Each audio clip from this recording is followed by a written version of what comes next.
Do you like music like this? Great music all the time. Or like this? The music you love. Maybe this. Great music that makes you want to turn up the volume loud. Or life track like this. Especially where human life is concerned. Surely, sooner or later, people will realize that lives actually matter. Then you're in the right place. Keep it locked to World Jam Global, where music is harmony. Music 24 hours a day, 365 days a year. Yeah, you're my World Jam. Hotter than them. See live schedule.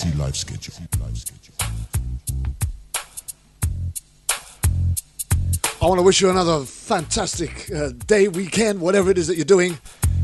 Believe me, I've just finished work. Yeah, I work. This is just my passion. But it's Saturday night, it's 6 o'clock, and it's time for another edition of Issues Today on World Jam Global Radio. Tonight, I'm talking about it's a time for change. And I'm hoping by the time that we get through with you tonight, you too will realize that it's time for change. My crime. I already did my time. I paid for my crime. We're going to be looking at law enforcement Back in the day, I didn't and reform from a whole different perspective. survival. It was do or die. I had too many rivals. I've got 4 qualified guests I learned my lessons live here on World Jam Global Radio, waiting I was good with my hands to give their opinions I was on current affairs I had girls pertaining to law enforcement, getting money justice, sweet. Now things have changed. The whole game has been prosecutorial misconduct, a change, man. and various other aspects of our It ain't about being no gangster. justice system today. To spend it all in jail. I don't profess to know it all, and I don't profess to be the expert. Did my time. I paid for my crime. But I just offer a platform for an open discussion, I paid for my giving people an opportunity to hear and speak the truth. Already did my time. I paid for my crime. Already did. So today I've got Latara Smith coming up very shortly. I've got Mark Clements, Alex Salazar, and Jerry Summers. All have been guests on this show before, So more drugs and and all have had something absolutely on supply. I'm not proud. significant to say. That's why I'm telling And today I'm hoping for a significant contribution from each. I must admit, I was doing all kind of stupid shit. Now sit back and think it over. As we prepare, The life I used as we get ready, to do it again. I was young and dumb, as we kick back to get onto this subject, but I was nobody's chum. Me and Billy the Kid had just want to remind you, you can catch me again tomorrow morning at 8 till 10 GMT for my Wake Up Everybody Sunday Gospel Show. It's where I do church before church, especially all you where I swap my talking hat for a DJ hat. The opening statements are going on right now. He could be facing life in... Very cold here in the UK.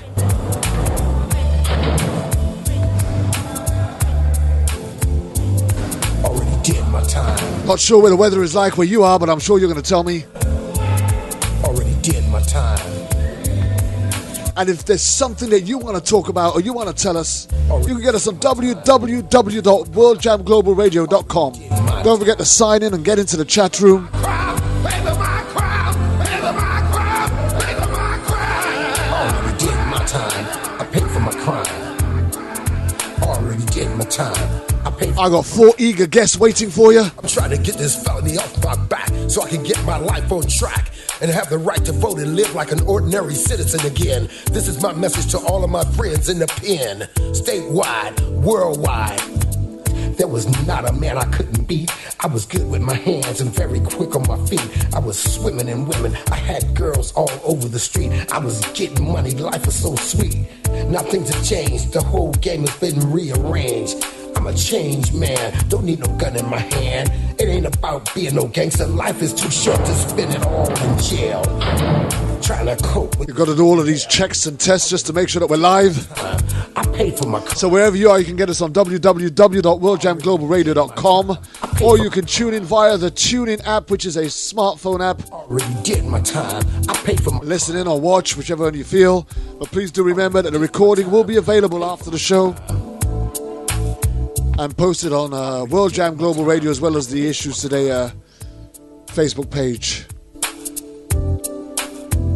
I was a drug dealer, sold more drugs than Superfly, but I never got high on my own supply. I've just had to rush back from work. I've got I do a day job. I was filling in for somebody else today.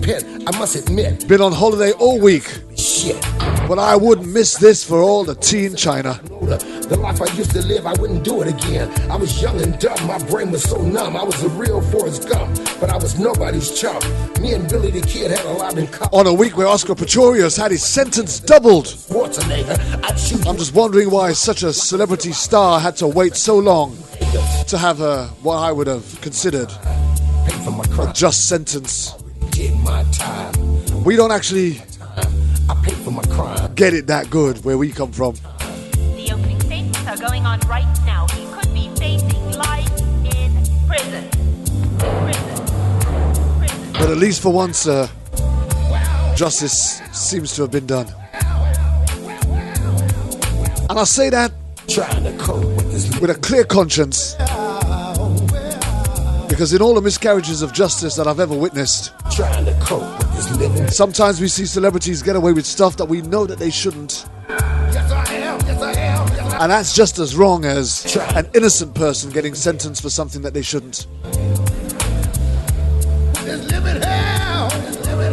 If not worse, because it almost seems like there's a favor going on here. And I remember watching the trial live as all the evidence was being presented, and for the life of me, I couldn't work out how that man managed to walk out with the sentence that he did.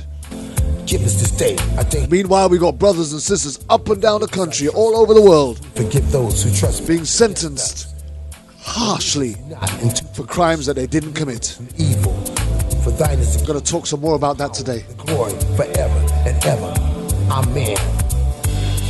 So I kind of don't want to waste not much more time. We've got 4 guests who's going to be champing at the bit to try and get on and say their piece. And so without any further ado, let me introduce my first guest. And it's wonderful to have her back on the show. It's Latara Smith. Good evening, Latara. Hi, good evening. Thank you for having me again. Oh, it's my pleasure. You're not having a good time at the moment either, are you? Well, there's been a few difficulties this morning, but praise the Lord, I pulled through it. It was the strangest thing ever. I was at work, and I thought, let me just check what's happening with the guys that I'm going to be having on the show. And then there was this post from you, and I thought, that's not Latara.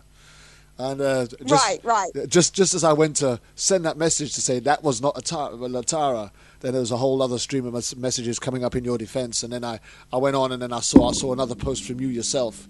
And I remember saying that you couldn't get your Skype and you was going to get it on another phone. And then I saw that message, and I thought, right, okay, well, I won't post the other message anyway. But it's great to have you. Hopefully we'll have no interruptions from your... Well, if you've shut down the other phone, then they're going to have no access to any of these things that we're now on. So praise the Lord. But how are you doing anyway, Latara? It's all taken care of. I'm blessed, Ashley. I'm blessed and doing just fine. Blessed and doing fine. Just keeping busy on this end here in Missouri, advocating and fighting for those who are innocent and wrongly convicted. Okay, and what is there anything in particular that you're working on at the minute, Latara? Well, we have so much going on down here in Missouri. I still have the case of Keith Carnes, who is still not out, and it makes absolutely no sense that this young man is not out of prison with all of the newly discovered evidence in his case.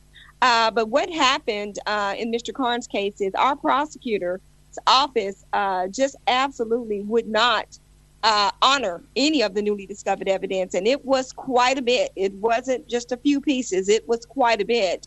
And they opposed us having a hearing locally. So that, that led Mr. Carnes' attorney having to go up, to the higher courts, which is very time consuming. And, with us having the recent release of Lamont McIntyre over on the Kansas side, where the district attorney there, Mark Dupree, did the opposite of what our prosecutor here in Missouri did. He allowed a hearing. And to this day, Mr. McIntyre is now free. Amen. So we're fighting issues like that over here. A lot of prosecutorial misconduct and prosecutors not adhering to the responsibilities and ethical standards that they are supposed to operate in and under. Well, that's fantastic, and I'm proud to be associated with you and following your tracks quite well, and making sure that I'll stay in touch with what you do, and we're going to be digging into that a little bit more as we go into this particular feature today, which we've headlined Time for Change, along with Latara. I've got another guest, and this particular guest I've also had on the show, and I've been watching his work as he's worked quite hard and vigorously out on the streets of Chicago in particular. And that's Mark Clements, and this young man was beaten and forced to make a confession to a crime that he didn't commit before finding his way to freedom. So I won't tell no more of his story. I'll let Mark himself introduce himself. How are you doing, Mark? And how are you doing? And please ignore the background noise as I am in Starbucks in Chicago, Illinois.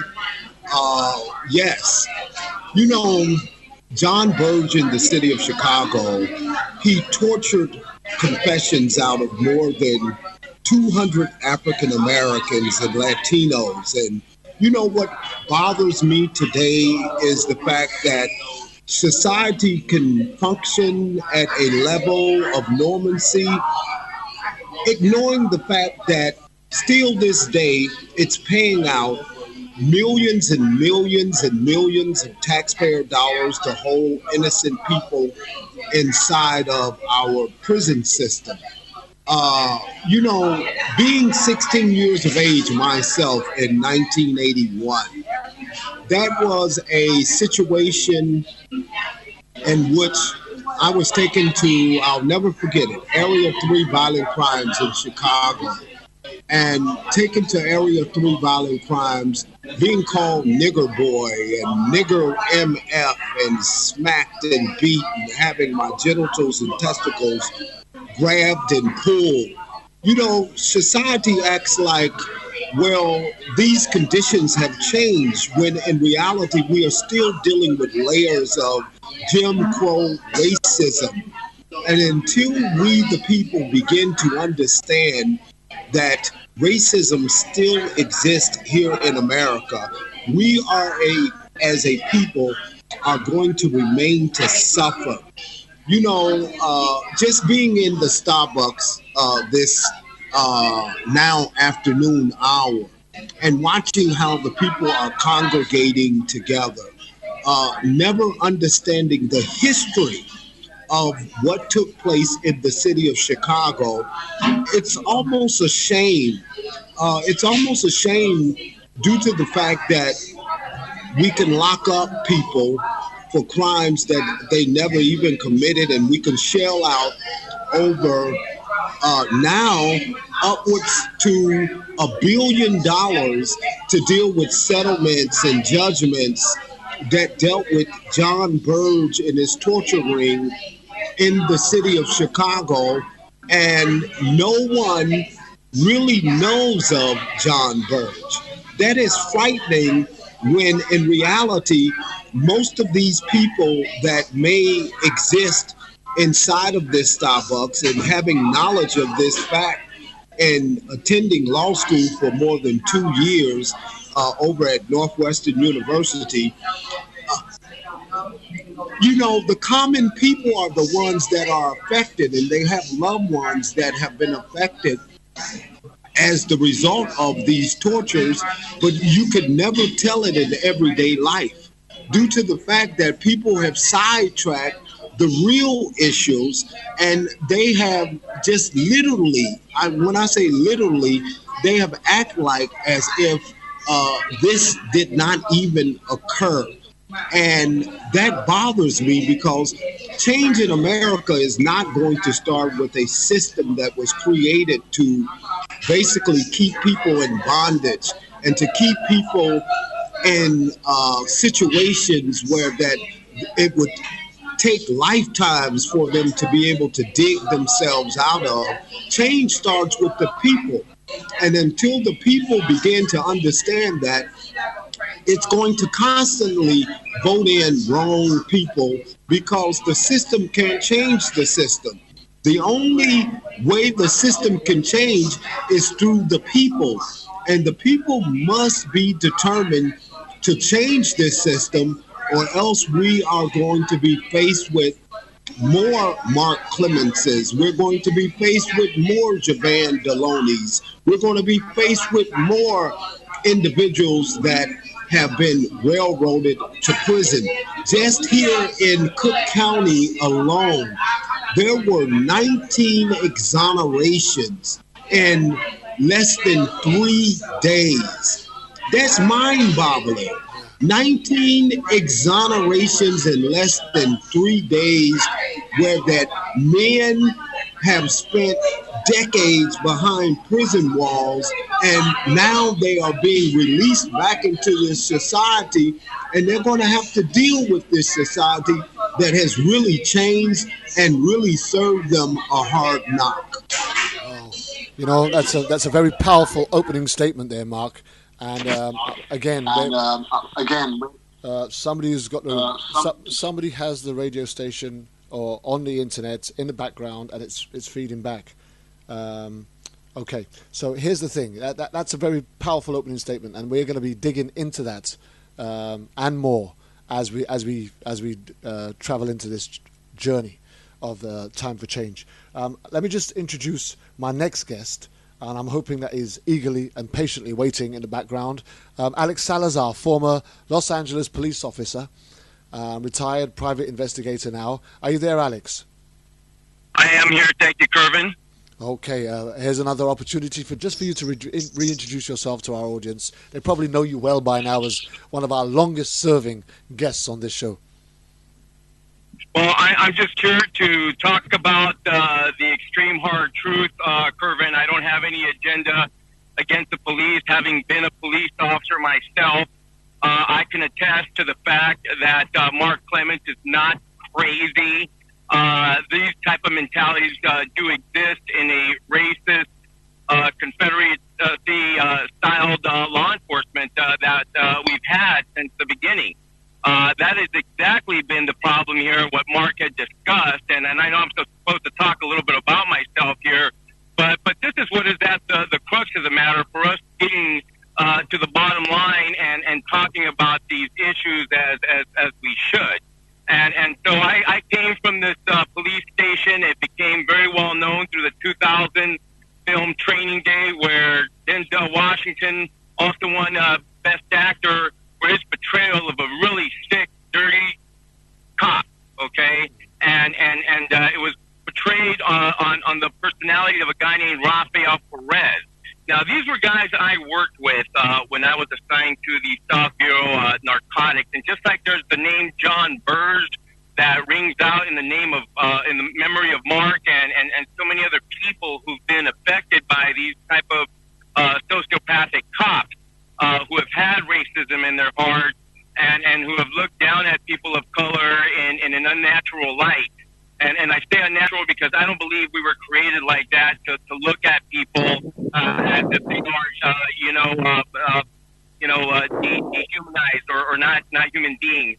And so, that's it about me. I hope to talk a little bit more about this subject matter and to listen to Jerry here about his experiences and what he has to think about this whole situation. So happy to be here today again.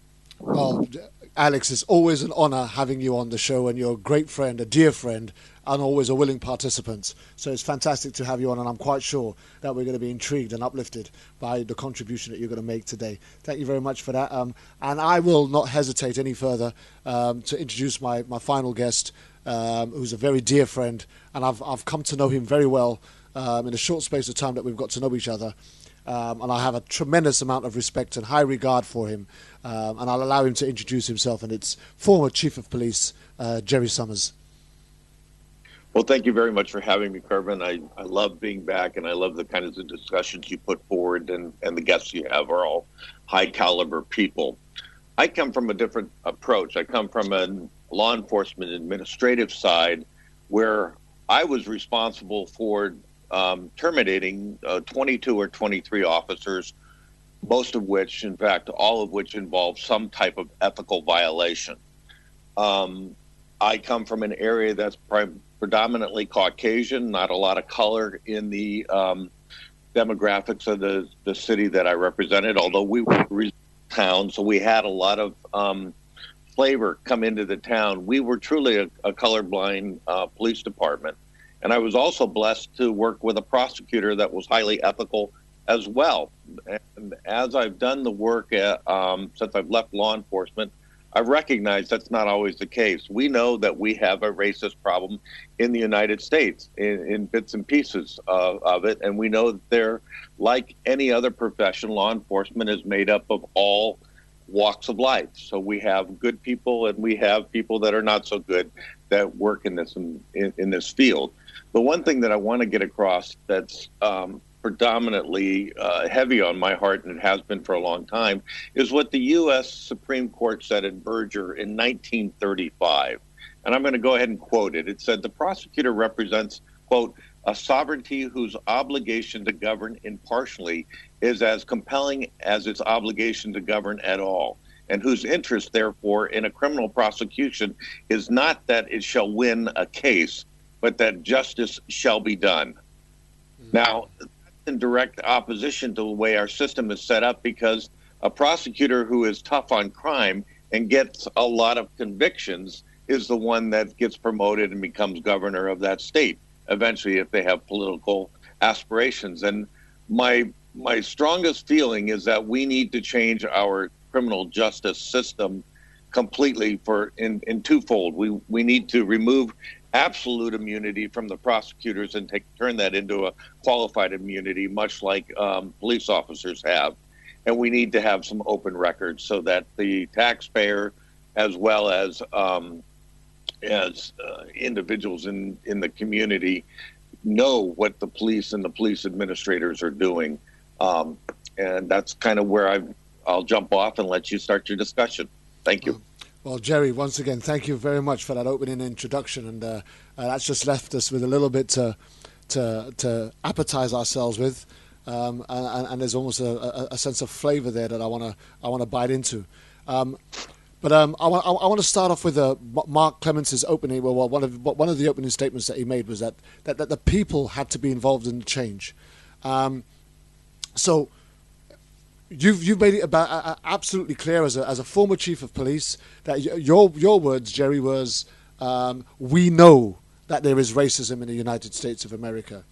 The first question I'm going to ask is, it's easy for you to say that we know that there is racism in America, but is that racism actually acknowledged across the board? And I want to throw that first at Latara, because Latara, do you feel that this racism that Jerry says that we know it's there, do you think that they actually acknowledge that in the way that they handle most of the, especially those miscarriages of justice that we see happening quite haphazardly across the United States of America? Of course, I feel that way, and I see it, and I personally experience it, because since our last show, I am now a licensed private investigator here in the state of Missouri, and wow. I have problems. I am denied getting in some of our local prisons. I'm denied to get into county jails. They make me go over and beyond to get in, when I know that other investigators of other races don't have to go through that. So yes, I know it exists, and like I said, I've been personally affected by that as a private investigator. And Mark, are you there? Have we got you still, Mark? Yes, I'm still here. Yes. So when you hear Jerry make that statement that we know there is racism in the United States of America, how did that racism visit you in your particular circumstance, in your case? Well, racism exists, and it's Jim Crow, really, because in reality, 200 African Americans, all Caucasian cops, the Caucasian cops, not now one of them have been held accountable for tortures, despite the fact that the city of Chicago has shelled out millions upon millions of dollars, and now admitting that tortures did occur in the city of Chicago. It's very racist. It is a shame that this type of conduct can occur, and the people literally has remained so silent, and that's the problem. You know, it's the people that have remained silent while government has remained to function, and it is literally basically all Caucasians that is carrying out this silence, along with African Americans that is in political office, that is afraid to basically speak out. And as the sister was describing her problems in gaining some access into our jails and prisons, that's common. And not only is it common, it's a form of control. It's a form to hold basically those that speak out to try to silence them. And these conditions have been in effect for probably the last 100 years. It was just hid. And not only hid, people were afraid to speak out about these conditions. And it's not more so the Caucasian people doing these things to block out justice. It's now the African American people that are being hired to do these things and to cover these things up. And, you know, as I stated earlier, until African American people begin to grow tired of being in slavery, welcome to slavery. They're going to keep being used. They're going to keep being abused. This stuff cannot change until the people change. And the system is working just fine. And it's not going to change, sadly to say, until the people just grow tired and fight against these conditions. And when I say fight, fight to win, not fight to lose. It doesn't take all day to win these victories. We can win some of these victories in 2 or 3 days if we stood together. But unfortunately, we are a people that gives more credence to our entertainers. You know, if R. Kelly was to come right now to Chicago, he can fill up the arena in short notice of an hour. While I can sit here and I can say, well, come out and to protect your civil liberties and to protect your rights, and no one would come out. So it's a lot of brainwashing that has taken place here in America, and until that change, we are going to suffer. You know, that's so real, Mark. That's so real. That's true. You know, I just want to flip a question over to Alex at the minute. Alex, how deep-rooted is that racism within law enforcement? Well, you know, it goes back very, very, very extremely deep, Curvin, and it's also a spiritual issue. It goes back during that ugly time of slavery that, you know, remained permeated in the minds of these people even after this ugly war was done. You know, these things, as you know, Mark talks about, have been happening for the longest, and people have been silent, as he says, too. Engaging in what they call this code of silence within societies. And this isn't just with modern day culture. This has been going on for the longest. Like when they used to call him overtly dirty nigger or dirty Mexican or whatever the heck it is that these racists would use. And so it would become ingrained into their mind. It became ingrained into my mind. I became a racist too. And I think it's very important, you know, if any of us have any of those type of feelings, that you get them out. And you don't have to come out and say like how I'm saying it, you know, on this program, but to be strong enough to be able to deal with these issues, which ultimately make us who we are. And for me, I had a father-in-law who referred to black people as fun people. I've shared this with your listeners a couple times already, and it's the acronym of fun people. And one day we were out in the area of Imperial and Central, right there in the area of Watts, in the housing project, and looking at these black people driving around and just keeping themselves. This is 1990, and prior to Rodney King, of course. And he's like, "What do you think of these fun people, son?" And I was like, why did he call these fun people? I know he had said it before, and I didn't ask him. And I asked him, well, why do you say these are fun people? And he goes, because these are some fucked up niggers. And so I was kind of a little bit taken aback because it's never been said like that. That was kind of like the breaking of that silence, coming out and saying, okay, now you're supposed to hate these so-called, people because of the color of their skin. And it really hadn't entered my mind, and I don't believe at that moment I became one. It wasn't until after I had just dealt with a really ugly segment of society. They talk about black-on-black crime. Okay, black-on-black crime, in my opinion, was caused by a lot of these police officers who would take rival gangbangers and drop them off in rival neighborhoods and cause all these dysfunctional problems that would result in massive amounts of killing. And I'm not going to say that was just specifically that, but instead of helping out these people in these ghettos, as I'm sure Mark would also say, all they added was fuel to the fire. And so we see these things happening now. This is nothing new under the sun. This has been going on. The good thing now is we have social media. We have people like Mark, Chief Summers, this young lady here, and my crazy ass who want to talk about these issues. And so, it's here to be talked about. The racism is alive. It's good to see a white guy like Chief Summers acknowledge that. That's very important. That's Jerry Summers. Jerry Summers. Yeah. Chief Summers, right? No, Jerry Summers. Right, so I think that's a great thing where you can have the Wedo come out and say, this is what's happening, and I can empathize and I can understand why Black Lives Matter, and we can have finally these frank discussions. Yeah, and going to you, Jerry, you didn't work in that kind of environment. That weren't the type of city that you was from, but surely, as you was working and as you was going about your business, you were hearing about the types of racist policing that was going on in various cities around the state. Yes, and we had some.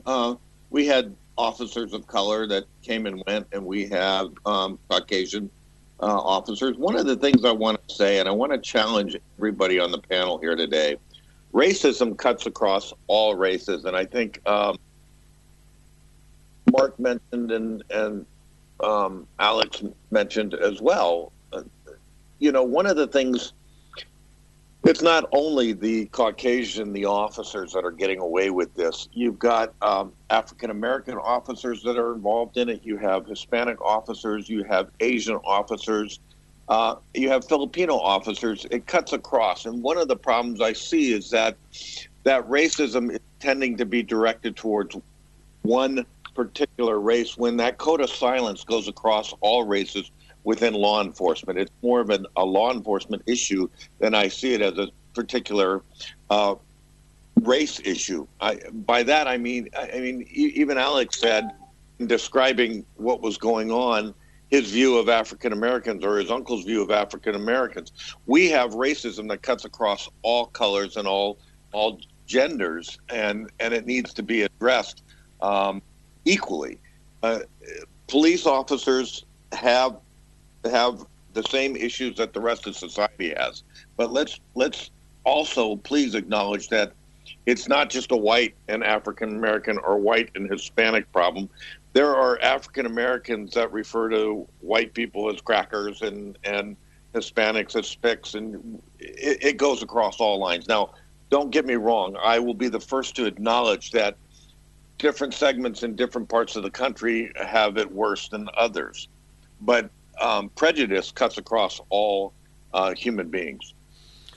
Yeah, right. And that, for me, let me just say really quick, Irvin, is that with the institutional racism that I recognize and that I've gone on TV with Cheryl Dorsey and Captain John Mutton discussing the phenomenon of institutional racism, it is as Jerry says, that it cuts across the lines. But what happens here also is, as Mark said, is that they're brainwashed, okay? And this is what I saw happening, not just with the LAPD, but also most recently where we saw the head of the Los Angeles County Sheriff he's going to federal prison because they thought that they were so powerful that they could come across and attack, these FBI agents who were investigating them. I mean, they really thought that they were that high and powerful that they could do that. Now, to date, there's been over 21 of them, and of course, the silence is that no one ever talks about this. Hey, look what happened here. This is big. And so, until we can recognize that this has been a white-controlled institution right from the very beginning, then that is where the problem lies. But yes, it is most definitely, it's infected the minds of a lot of these black officers, Latino officers like myself, which I call Tio Juans. The blacks call them Uncle Toms, the ones that just go along with, okay, yeah, they shot him in the back, we got to cover up this now, and so what if you call them nigger? These guys become that too. They become thinking that, oh yeah, they're not these thugs, they're not these gangsters, and that they are somehow also to some degree white. Mark, I know you're listening on this. What's your response to Jerry's particular statement that the racism is more across the board and is not just generated towards African Americans? Well, I would say that racism is not across the board. Let me tell you, I remember being married to a Caucasian and how I would use her to go inside of the police station to free the black people that had been arrested, and how I would be silent even though I was well known clearly across the entire city. I would be silenced by the police. But here it is, someone who was not known, but because of the color of her skin, she could literally walk inside of the police station and not just speak on their behalf, but to free them. So I think that sometimes it's you have to be in this color to understand and to recognize it, or you have to go through something. And let me tell you, I respect what the chief has said, but put the shoe on the other foot and put him behind a prison wall, and now let him be innocent, and he's fighting to get out. I don't think that he would have that same perspective. I think that he would see a different perspective of individuals that find themselves inside of a cookie jar, so to speak, and they have to crawl up like little roaches, and every time they get to the top, they get knocked back down. Racism is responsible for 99% of the problems within our criminal justice system. If you really look at it now today, look at all of these faces that is coming out of the prison systems and they're wrongfully convicted. I guarantee you they are African American. They come from poor families. They come from starved education. They come from environments where that maybe they were abused, or their mothers and fathers used drugs or alcohol. This is systemic racism. And until we begin to change that notion, it's the same way, for an example, how we have reached a notion and we have said, you know, these kids are out here committing these violent acts. Let's do away with them. And now we say, let's give them a natural life sentence.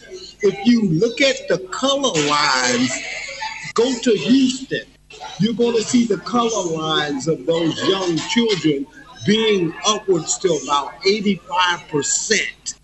In Chicago, the color lines is 74% African-American children that is serving a natural life sentence. So are you telling me that one race is more violent than the next race? I beg to differ. And until we put away the racist notion and mindset, make things clearly on an equal playing field, man, we're going to still keep on dealing with these problems. But I do understand why the chief said what he said, because he's looking at it from a law enforcement perspective.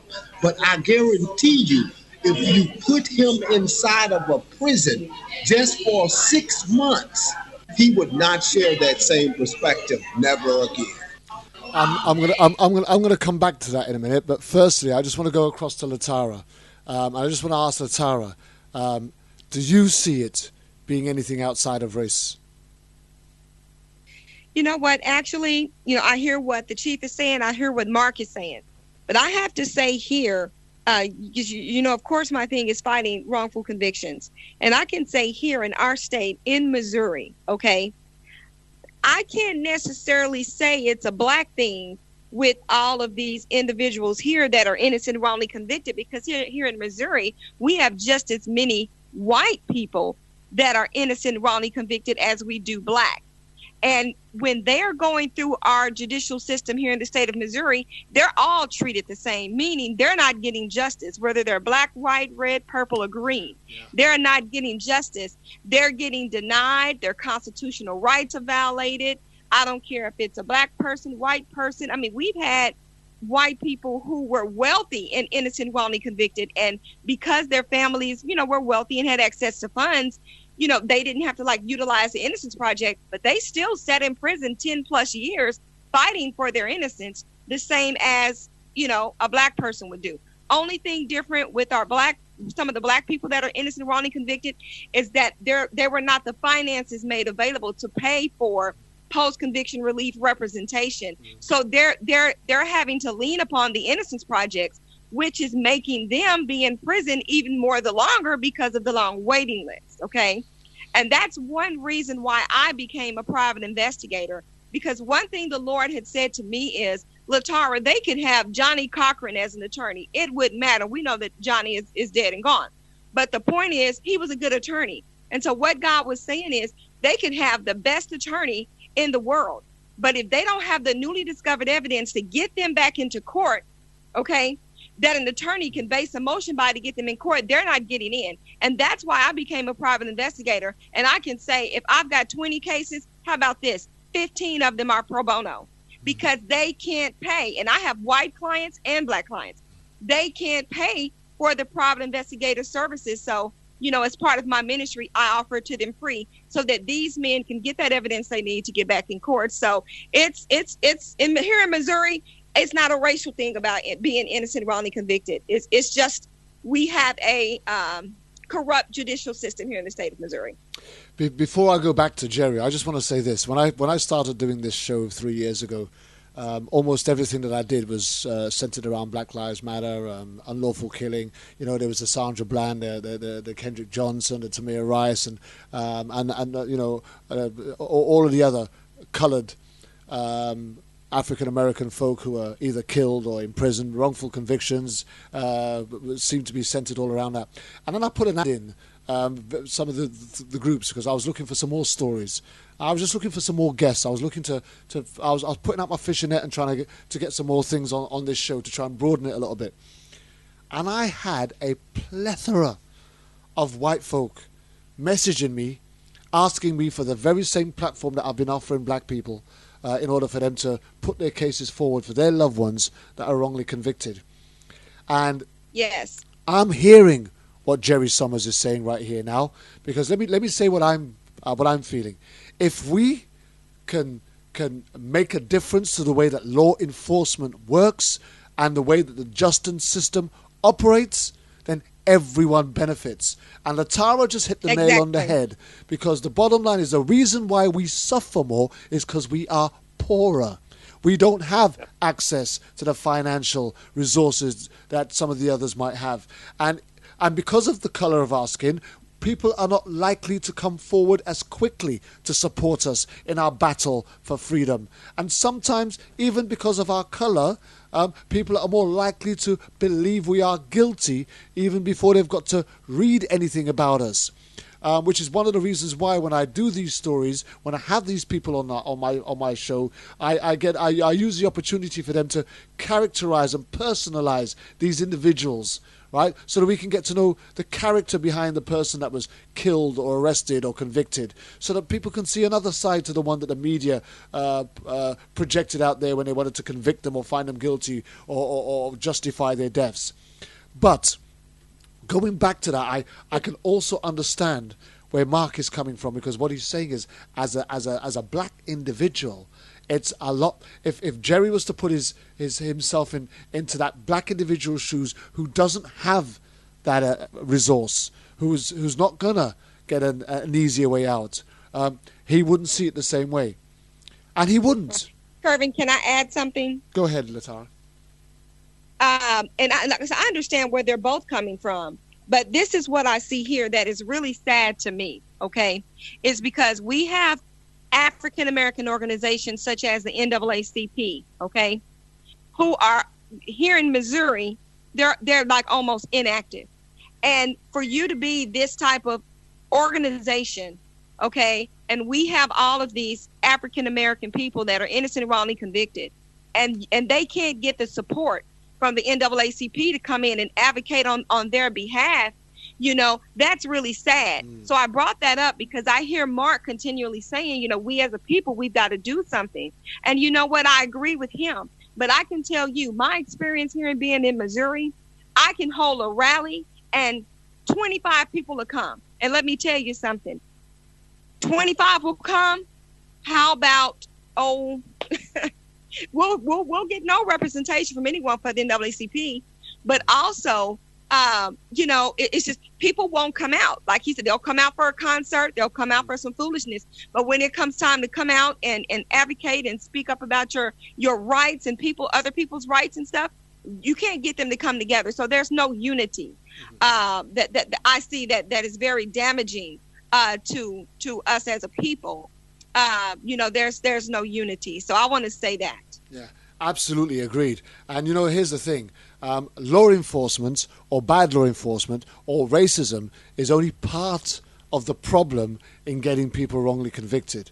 One of the things that I've found in nearly all of the stories that I've done on wrongful convictions, and it stands out more than anything else, it's not just been the corruption of the police force, it's not been the racism of the police officers that have been involved. One of the things that have stood out for me more than anything else has been the poor representation of the of the defense attorneys who have been supporting these individuals supposedly against these wrongful convictions, who don't work hard, who I mean, when you talk about color, I had a woman by the name of Shannon Helton, and I'm trying to remember her husband's name, Keith Helton or something like that, right? But this guy has been in prison for 20 odd years for a crime that he didn't commit. And you know, the only reason, and bearing in mind, he's had his conviction overturned by 3 state judges, twice by federal judges, but he is still in prison. And you know, the only reason that man is still in jail is because his defense attorney did not file for the appeal in time. That's it. That's what happened in Ricky Kidd's case here in Missouri. Got nothing to do with the guilt or the innocence. Simple. And here's the thing. The defense attorney had a death in his family, which was distracting him. He was a poor representation anyway. And there was no doubt about that. It was this man was poorly represented by this guy. But this guy got himself caught up in his own family issues and forgot to post the appeal paperwork in time. And this is the reason why this man is still behind bars today, even though he's had his convictions overturned by federal and state judges. Now, so to me, the racism is... Yeah, go ahead. Kervin, if I could just say something really unique to the young lady. I don't want to butcher your name. I'm sorry. But you mentioned she's from Missouri. And Missouri, I was there. That's where Ferguson was at. And I became friends with David Witt and a lot of the people down there, and I covered it. The filming of this real life situation of this town that was lost back in time, or so it seemed. Having been an LA cop, I come back and you see that all these police officers are all white. And then what I learned there about is that it was there in Missouri that they had the Dred Scott decision. The Dred Scott decision was in the 1840s, and it was where a gentleman tried to appeal him becoming a free man because, he had once lived in I guess, a free state, but they said, no, you're still a nigger, basically, and no, you cannot be who you want to be or anything like that because you're destined to be nobody. And so what we look at here now at the present day time, nothing has changed, really, when you analyze this whole situation. We're still grappling with a very resistant civil rights movement that has come to kind of it was at a grinding halt, but now it's all over the open, and it's become a runaway train. There's a very difficult demon here to control, which, for so long it lay dormant, and well, now here it is, how are we going to deal with it? And so, I feel good that we're dealing with it right now because, this is the only way you defeat this monster, that until it's spoken about and people really get angry, well, then the genocide is going to continue because you're going to have blacks, whites, Asians, Chinese, or whatever, who are going to become assassins, trained exactly how the system wants them to be, and no one's going to do anything about it. The apathy which we are seeing here, where people just don't care, or it seems that they don't care, is something that needs to be dealt with to energize. Perfect point, and that moves me quite significantly onto Jerry, back to Jerry, because Jerry, I felt you 100%. So for me, the title of this show is Time for Change, and things are going to have to change, and they're going to have to change from the very root of what law enforcement and the judicial system is all about. And I know you are an advocate for change, and I know you're an advocate for reform. So where do you see this change first start having to take place in order for it to take root and start to work its way up through the system? Well, okay. First of all, please, from now on, refer to me as Jerry, not Chief. That's a title that I no longer hold, and I don't want to put as on a pedestal because of the position I once had. I'm working just as hard as each one of you is working in our own separate ways. So it's Jerry Summers. Secondly, I see the problem, and I think Latara got it correctly. It's a socioeconomic problem more than it is a race problem. Yes, there's racism, but the injustice in the judicial system is predominantly because people don't have the money to get the representation that they need to get. When accused with a serious crime, you're looking at a $50,000 to $100,000 bill to defend yourself. That's why 97% of all cases that ever people that are charged result in a plea bargain. The problem is once you plea bargain, the concept of most people is that we can get it overturned on an appeal, or we can work on it. And the problem you raised, Kervin, is that once you're in the system, it's no longer about justice. It's about rules and procedures and policies that have to be followed and timeframes that have to be followed. That's why people that once they get in, whether they're wrongfully convicted or they were forced into a confession, which should never happen, but it happens, stay on prison for 20, 27 years. And the most recent case was of Mike Morgan in Texas, where Ken Anderson was the prosecutor. Mike Morgan was charged with the death of his wife and one of his children. He's a white gentleman. And what we found out was that through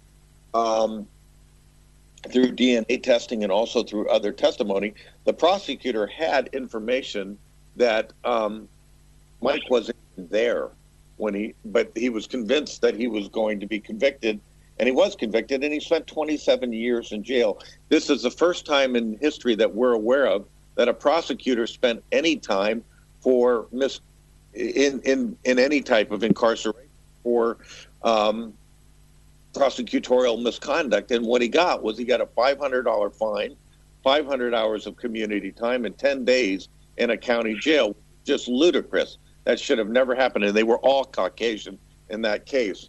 When you look at the Ray Spencer case, Ray Spencer was a officer that was out of Sacramento. He moved to Washington State. He's Caucasian.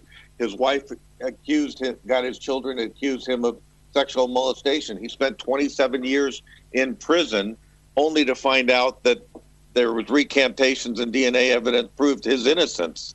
And he prevailed in a large settlement and wound up being forced 13 years later into a binding arbitration and got pennies on the dollars of what he actually won. The problem is it's a socioeconomic problem, and it needs to start with the system itself. In the Ray Spencer case, if you go and watch on YouTube, it's a argument before the Ninth District Court of Appeals, Ninth Circuit, in which one of the justices asked the attorney representing the county that he got the judgment over, is it a violation of due process if you think somebody's convicted or somebody's guilty and you don't have the proof, or you're too lazy to do it, that you can make up evidence and put it in? Is that a violation of due process? And the attorney right in the Ninth Circuit court said, no, it is not. And that is our problem. Our problem is that we're allowing false testimonies, we're allowing wrongful convictions, we're allowing coerced admissions to go into court, and the end is justifying the means, and there is no penalty for those who are perpetrating that on the individual, whether they're white, black, green, purple, or any other color. You know, we had a case in 2009 here in the UK, and a guy by the name of Sean Hudson spent 27 years in jail for a crime he did not commit, and he was given £46 by the government to restart his life. £1.70 for every year he was wrongly imprisoned. Now, this guy was white, and although majority of the cases I've seen here in the UK have been predominantly against black Caribbeans and black folk in particular, and majority of the cases that I hear about stateside is predominantly against African Americans. That's by no means the fairest measure of prosecutorial misconduct. I think we highlight it more because we maybe shout about it louder, and I think the statistics will show that most of the cases are against African Americans in America and black people here in the UK. And you won't argument from me on that. I agree with that, and but it's not solely. It's not exclusive. I agree. So for me, in order for us to win, it's not to fight the fight against race. It's to fight the fight against bad law enforcement. It's about fighting against bad judicial systems. It's about fighting against bad working practices. It's about trying to put right the wrongs that make this system work badly for whoever has to enter it and find a way to defend themselves. And changing that system to making it more beneficial for everybody will then obviously, inevitably, make it more beneficial for African Americans and black folks right across the board. Would you not agree with that, though, Mark? Yes, I totally agree. And, you know, the bottom line of it is, I agree also with the police chief, the ex-police chief. The bottom line of it is that still, you know, African-American people have been at the bottom of the totem pole, so to speak. And let me tell you, until that change, you know, the eyesight of that is different. And to the sister in Missouri who is the investigator, yes, the NAACP has really missed the mark, but the change starts with us. until the people hold them accountable, those conditions are going to remain the same. And I know that we're short of time, but I want to bring out about the fact that there is a young brother by the name of Javan Deloney who has been in prison for 27 years of his life, and he goes to court on Monday. He's dealing with torture, and in the city of Chicago, that's all that we're dealing with in our criminal court systems is torture. So I just wanted to throw that out to you. Absolutely. Latara, going back to you, right? Yes. You've made it plain that in your private investigation and especially in Missouri, that you're witnessing it right across the board. What changes do you think should be made, and where should those changes start in order to and it's not just about making it fairer for black folk, it's about making it fairer for anybody that enters the judicial system?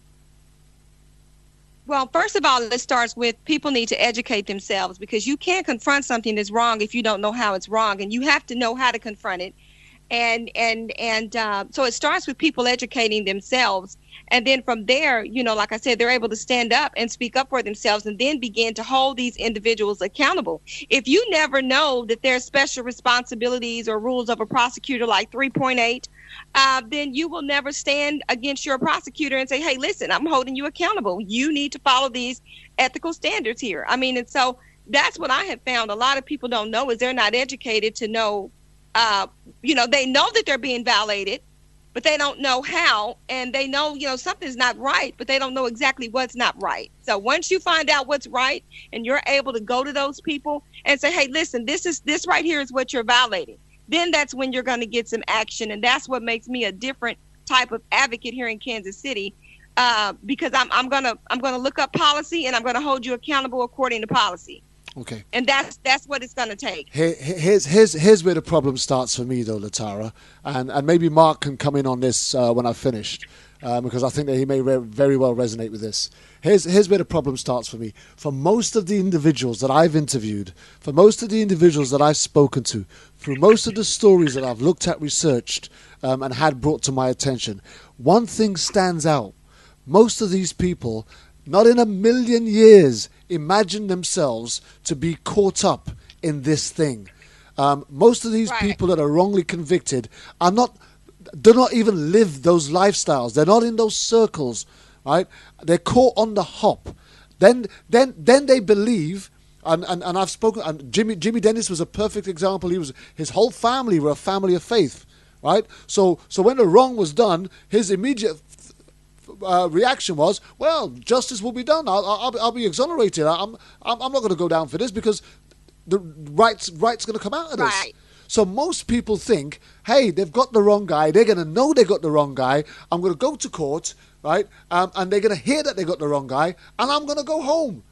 And then they get this crappy defense attorney who does absolutely nothing to defend them, and have them railroaded into a prison sentence they should have never had. So how do these people acquit themselves for these potential sentences when they don't even know that they were going to be facing this issue in the first place?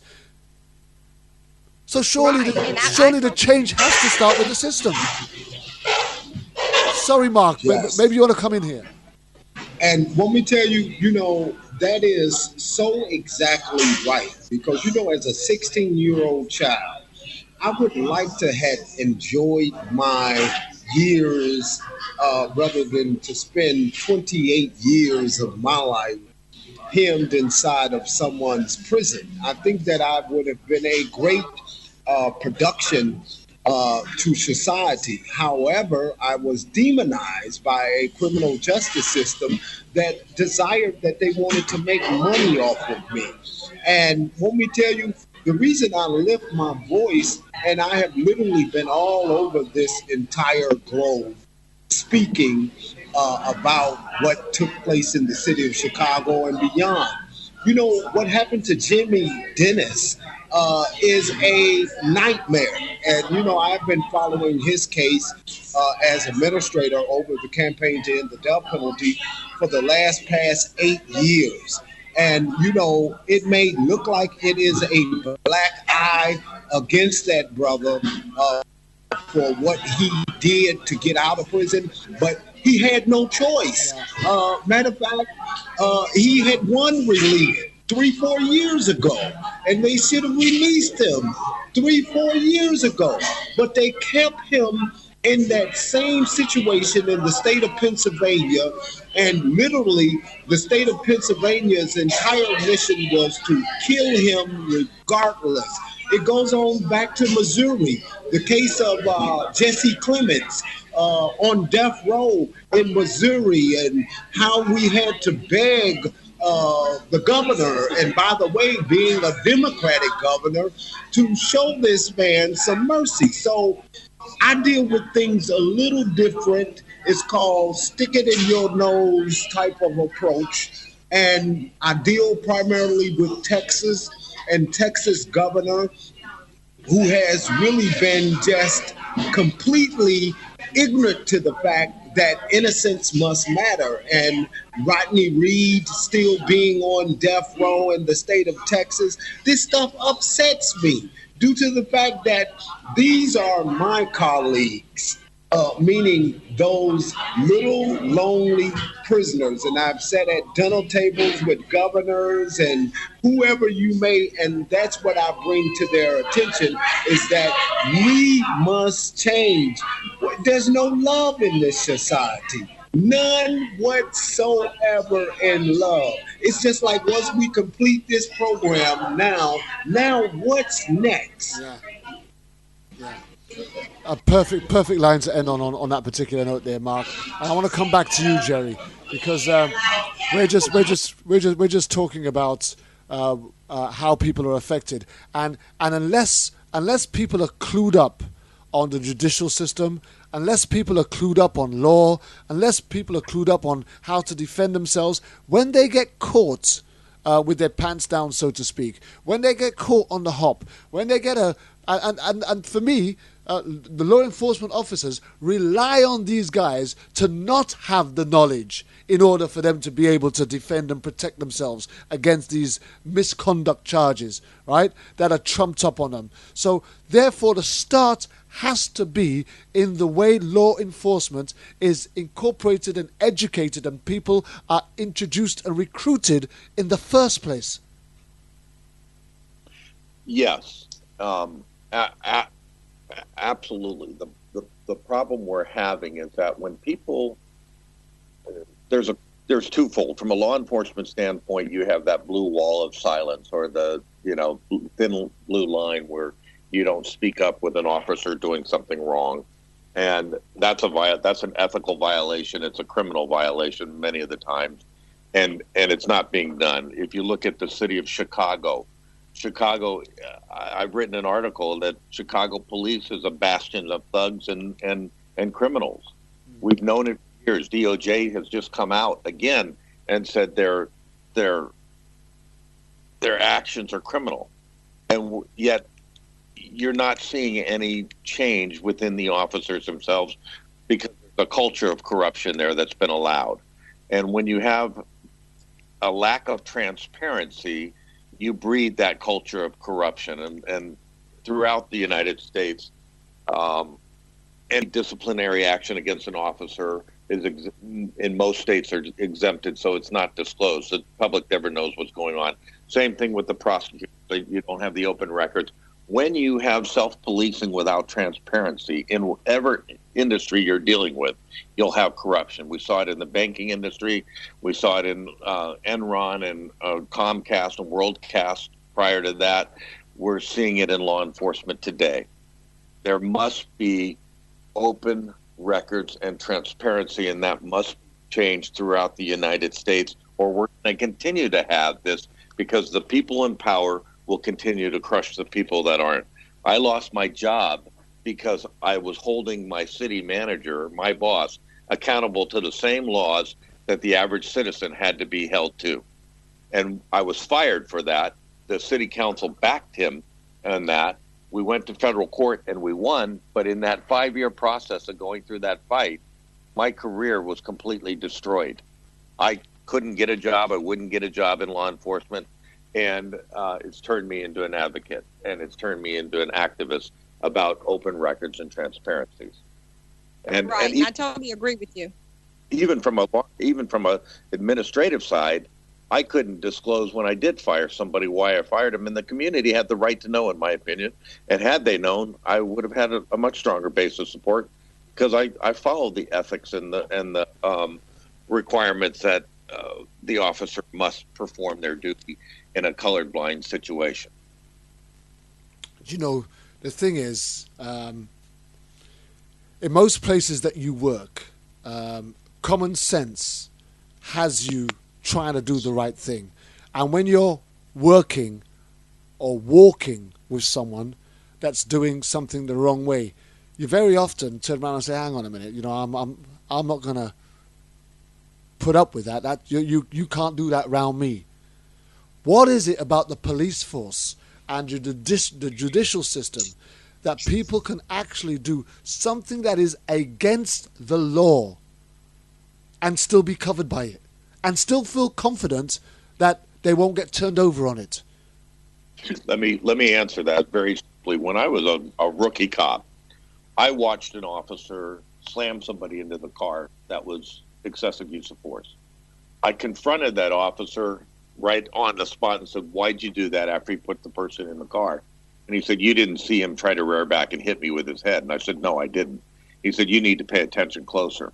I didn't like that answer, so I took it to the sergeant. And the sergeant said, that's something you need to take to the lieutenant. I took it up to the lieutenant. The lieutenant pulled me into his office and said, you know, this officer is a good officer. You need to be careful, because just so you know, if officers don't believe they can trust you in questionable actions, they're not going to be quick to respond. And his quote was just direct, and I'll never forget it, is 3 minutes is a long time on the street when you're getting your ass kicked for somebody to show up. And the message being delivered to me is you overlook that, because if you don't, people aren't going to be there when you need them. And it's a culture that the officers, unless they're strong enough to say, I'm not going to work in that culture, I'm going to go to a different culture, or I'm going to speak out. And if he does speak out, then they're looking at being, you're getting that blue wall of shame or that blue wall of silence, or you're getting people not responding to back you up when you need them. And you learn very quickly in that culture that's not the way you survive on the street. And that's horrendous. And I don't care what color the officer is, that message goes across to all officers of all races. And it's, you're going to back the guy regardless of what they're doing, because they're your brother in blue. And that's got to change. Alex, how difficult is it to speak out when you're on the street as an officer, and you've got colleagues around you doing things the wrong way? How difficult is it to speak out or get somebody to pay any attention? Well, I have a personal story that one of my sisters, who was around during the time of the Rampart scandal, her case was actually brought into consideration because a couple of her partners decided to kidnap a homeless person and put a gun to their head and to try to cover up and conceal it. And of course, she was faced with that dilemma of coming forward, which she did. And so, it's something that's very, very extremely pervasive, this code of silence, the same thing that a friend of mine by the name of Frank Serpico, whom Al Pacino played very well in the movie, was a person that had to go through this, where they threaten you that you're not going to have any backup if you come forward with this type of problem. And it's true, it extends through all races. The problem is that this is a white supremacist organization here, okay? And you're trained this way, and you are taught not to question the so-called chain of command. As Jerry here mentions, he tried to do the chain of command. But what do you do when the chain of command, the so-called leadership, is rotten at the top? When everybody gathers together and they make you seem like you're the crazy one. What's wrong with you? How come you're not playing ball with us anymore? It's kind of like a wink, wink, MFer, we got you, and there's nothing you can do about it. And much less a person of dark skin, who was put into that situation and who is then, forced to defend himself, of course, just like Mark Clemens here. He had no say, no choice, no nothing because of the color of his skin. And it is this system here that we are still controlled by, which most people, it's not that I don't think that they don't care. It's just that they're not awoke. And the good thing that I do see about this whole situation is people are waking up. People like Jerry here, for example, he's such an important advocate. They took this white guy and now he's part of us. He's part of the many other unique men and women of all creeds that stand behind people like Mark and this young lady here who is fighting this mountain of madness there in her home state. But I mean, it's not just relative to Missouri or anywhere. This is all the United States way of thinking, that when they came out with this proclamation of all men are created equal, we now know that was a lie. And I'm glad that we're finally exposing this craziness now. Two things. First, I remember, Alex, do you remember when we did the story with Antoinette Houston? Do you remember the story? Oh, yes, most definitely. Yes, I do. Was, and that was a black woman who had no racial issues. In fact, she dated police officers. She had, and in her circle of life, she had never encountered racial prejudice from police officers. She didn't operate in a circle where that took place. She was a black woman of pride, a working black woman, and came across an absolutely dreadful experience, which was to change her mindset forever. Now, I want to flip that, because on the other side of the coin, in 2014, you had a homeless guy by the name of Kelly Thomas, who was beaten to death by 2 Californian officers, who were eventually set free and found not guilty of manslaughter or murder or whatever it was they were charged with.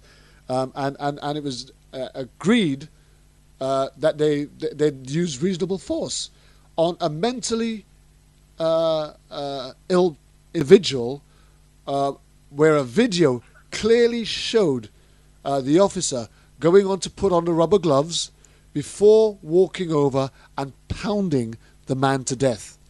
Now, my issue is, whether it's Antoinette Houston or Kelly Thomas or anybody else, when there is clear and overwhelming evidence of absolute wrongdoing, how on earth does any judicial system refuse to hold those responsible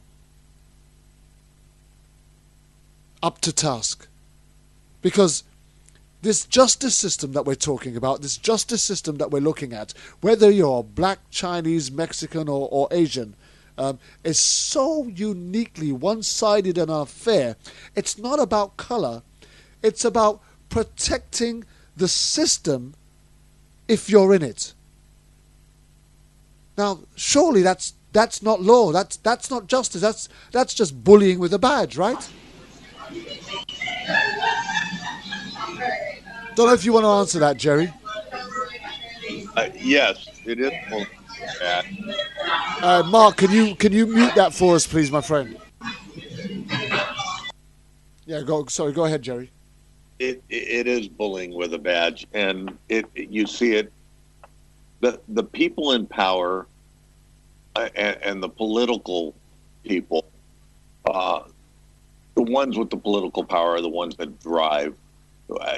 The answer, I don't really know how to answer that, other than if you look at the last 50 years of Brady violations through the United States Supreme Court, you see the Supreme Court not holding the justices accountable, the justices not holding the prosecutors and defense attorneys accountable, and you don't see either one of them holding the police accountable. So you have a systemic failure of the system, of the laws that are already in place. And the only way that you're going to get that kind of accountability is if you get the transparency that you need, and the people, the voters themselves, rising together and banding together. The four of us, if we're working together in unison are much more powerful than any one of us or the five of us working individually.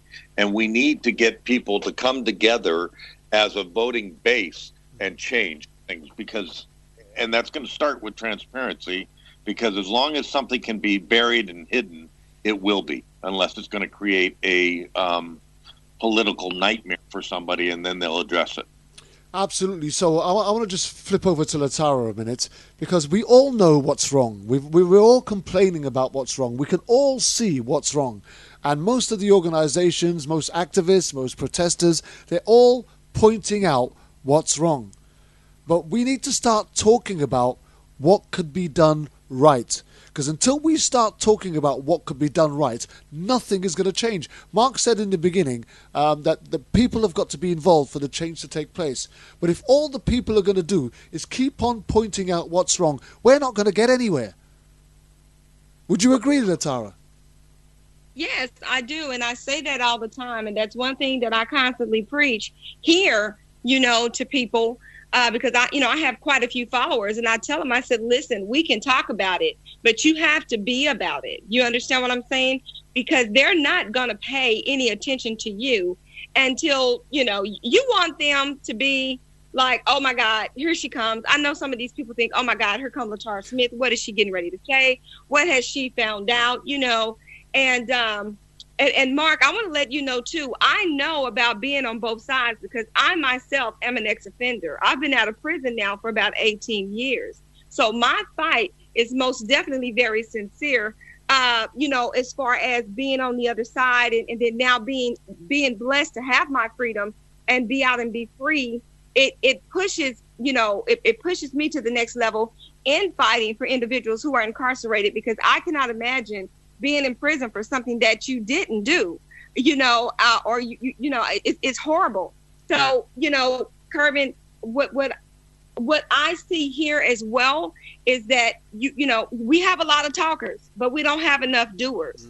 And, I just can't, when I first started this ministry, the Casey Freedom Project, you automatically think if I connect with this person, this is going to be good. But I'm going to tell you something. I've made connections with state reps. I've made connections with senators. And I'm going to tell you something. And I'm very honest and just blunt. You would have thought that they would have pursued the fight, especially since, they could see what was going on. And because of positions, or because I don't want to put shoulders the wrong way, they actually would not get behind the movement. But they're the very ones that'll come over here on the side and whisper in my ear, Latara, keep doing what you're doing because you're right on track. Pull this out, say this right here, go here, do that. You understand what I'm saying? But on the surface, they won't fight for the issue, and I tell you, there is no reason. We have Ricky Kidd, we have Keith Carnes, we have Rodney Lincoln, Michael Politi, we have, we have all these individuals that are here in the state of Missouri. Jonathan Irons, he's a case that has just come out in the public eye here, innocent, wrongly convicted. All these individuals, you know what I'm saying? There's no reason that we don't have more activist groups supporting and backing these cases. And maybe if we did, okay, then it would make a difference. I believe it would. I believe it would put our prosecutor in a position where she would be held accountable, and she would have a little pressure under her to have to do what is right. Okay? Absolutely. So people most definitely need to be active. And, one of the most difficult things that we find is that for every group that starts up and starts making a noise, somebody comes along and says, well, I'm going to go and start up another group. And all you've got is different fractions all shouting at the same thing from different parts of the world, but they're not coming together to make that shout even louder. Three strands are much stronger than one. And you know what, Kervin, I'll say this too, because I had people come at me and say, hey, Latara, listen, we like what you're doing. We want you to come over here and be a part of our organization and shut the Casey Freedom Project down. We'll fund you over here. We'll pay for you to continue to go to school. You can use our office, our services, our investigators, everything that you need. Just come over here with us. And guess what? But the price of that, and I think these kind of under-table, undermining things go on a lot. the price for me to do that would have been to sell out Keith Carnes and give this particular project information that was in Keith Carnes' case on a particular prosecutor that they wanted to use to flip another person out of prison, and said, if you just give us this, we'll go back and we'll get Keith Carnes out in 2 years. And I wasn't a sellout type of person. You understand what I'm saying? Absolutely. And because of that, they blackballed me. They literally tried to blackball me in this city because I could not be bought out. But, you know, you can't blackball somebody that's walking with Christ. Amen? Amen. So it is what it is. I'm still fighting. So Well, it is what it is. I don't have to use their investigators now. God bless me to be one. So I'm good. Hallelujah. And you know, the funny thing is, I'm so pleased that I got, you know, 4 God-fearing, God-serving, people-fighting individuals on this particular show, because that's the way that God wanted it to be. I want to go to Mark now, because Mark, I want to ask you this question. As somebody who spent 28 years in prison for a crime you didn't commit, beaten and forced to make a statement, a confession to a crime that you didn't commit, where do you see the change need to be made first? And I'm going to answer this question, and because of other obligations, I'm going to have to cut out, but I want to answer this question. You know, change and what must be done for change, it requires the integrity of human beings. The integrity of human beings recognizing the fact that, first of all, you don't beat people inside of interrogation rooms. Second of all, you don't lock up the wrong people after someone else has committed a crime, but you diligently seek out finding the sources that is responsible to hold them accountable. And with our judiciary within the U.S., we have not seen the accountability on the levels that we desire to see them. We have seen sugar-coated justice as a form of justice. We have seen political football games rather than justice. We have seen a playing field, but we have not been equal on it. And until we, the people, begin to understand that we are the commodity of the game, then we are going to literally just sit back and not do anything. We're going to think that we are in a great world until we fall off of Humpty Dumpty's wall. And when we fall off of Humpty Dumpty's wall, it doesn't necessarily have to get us. It can get our children. It can get maybe a relative in our families who we adore so much, and it could take away their precious productivity out of this society. You know, there's not one John Burge torture survivor that has been released out of the prison system that is not suffering post-traumatic stress disorder. There's not one John Burge torture survivor that has gotten out of prison that has become to be filthy rich or has been compensated on the levels that they desire to be compensated on. You know, matter of fact, just last week, a young lady by the name of Nicole Harris, who spent 8 years inside of a prison, a jury felt that she shouldn't get anything, and they didn't give her anything. So as a result, this means that she spent 8 years inside of a prison in which prosecutors and everyone else now admits that she was wrongfully convicted, but she can't be compensated. So until America changes the way that it thinks, we are going to suffer here in America. And I wish I had another story that I could sing here, but it's reality. Until we change, we are going to suffer.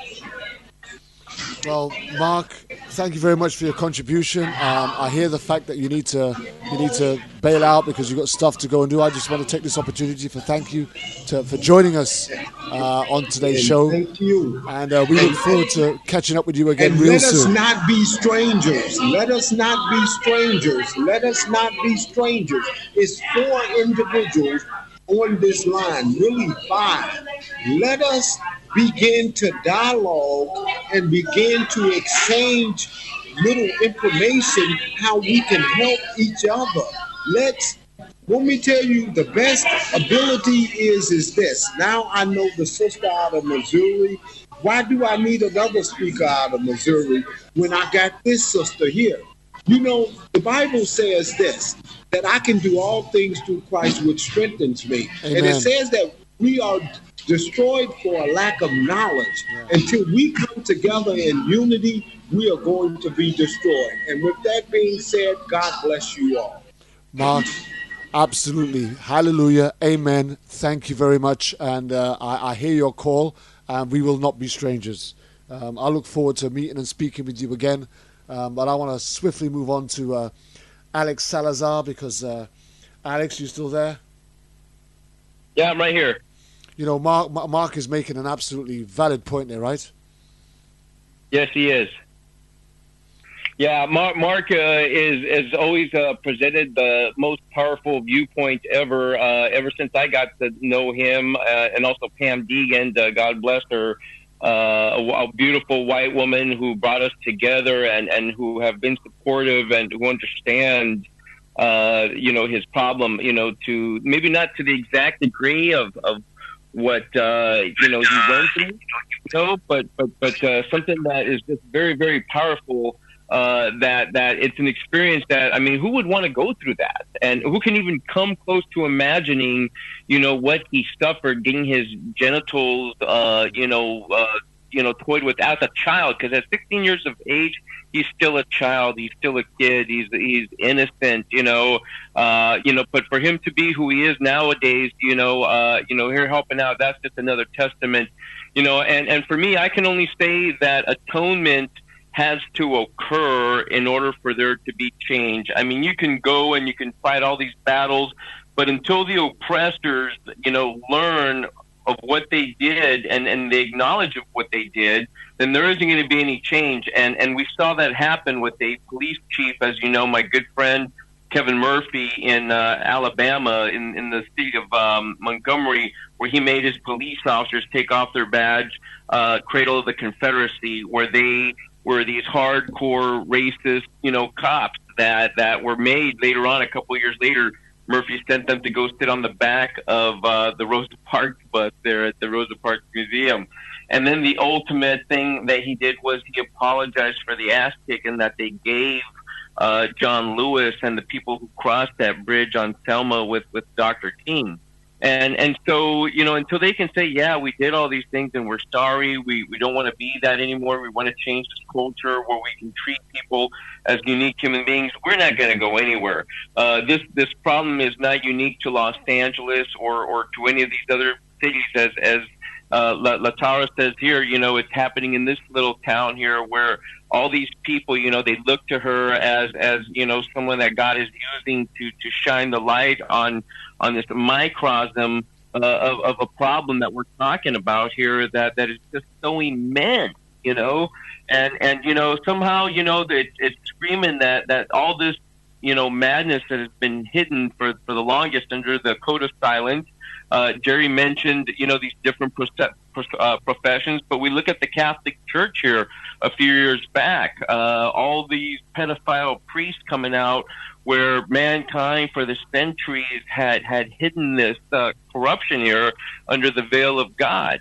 And so, this is something here that's much bigger than us as human beings, but it goes a lot for us as a society to have these intelligent conversations that bring forth without getting really mad, what else could this happen, this beautiful atmosphere that you provide, Kervin, police chief, former police chief, and I know Jared doesn't like to be called that, but, people like that and other former cops like John Mutz who are running for sheriff drag out and to be authentic leaders. We're not just talking about any kind of leader, but authentic leadership where you have these real leaders who want to look at these issues that Lataya might bring. Lataya, I'm also a private investigator too, and I also specialize in wrongful conviction cases.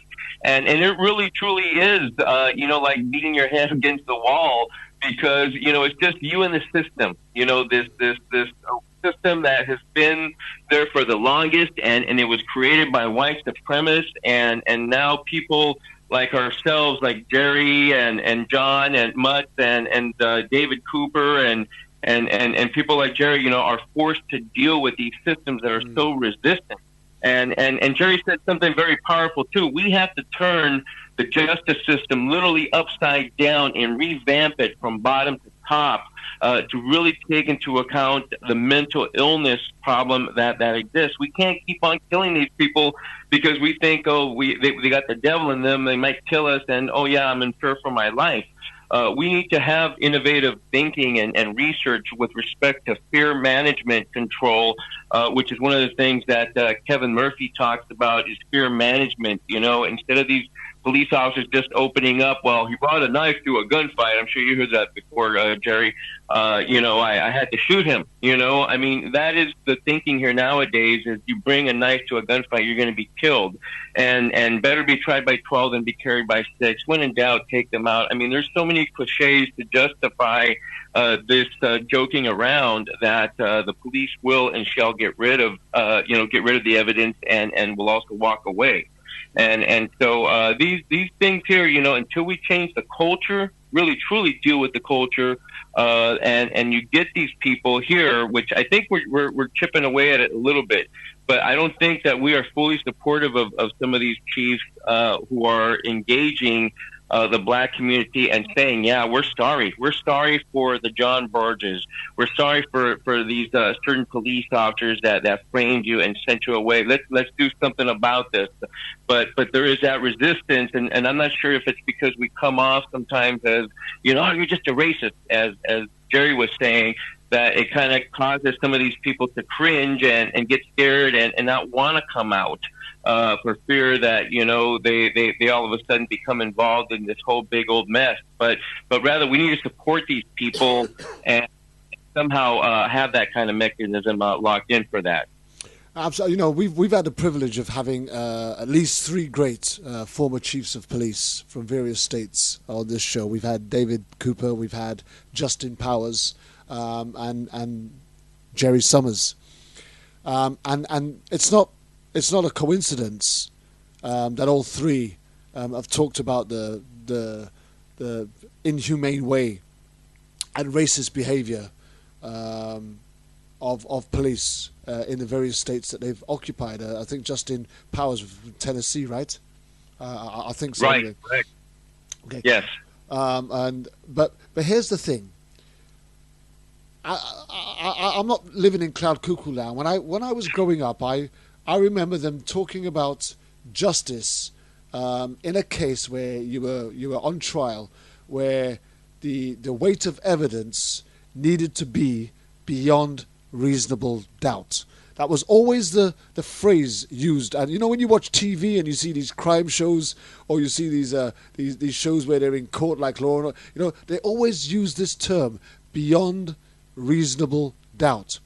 And to me, beyond reasonable doubt means the presence of DNA, forensic scientific evidence that places the defendant at the scene of the crime, that places his if it's a rape, it's his semen, if it's anything else, it's his fingerprints or his saliva or a hair strand or some. But these are the things that places the individual at the scene of the crime. And so the prosecution could turn around and say, right, I can place the guy at the scene of the crime where this guy was killed or robbed or this woman was raped or whatever.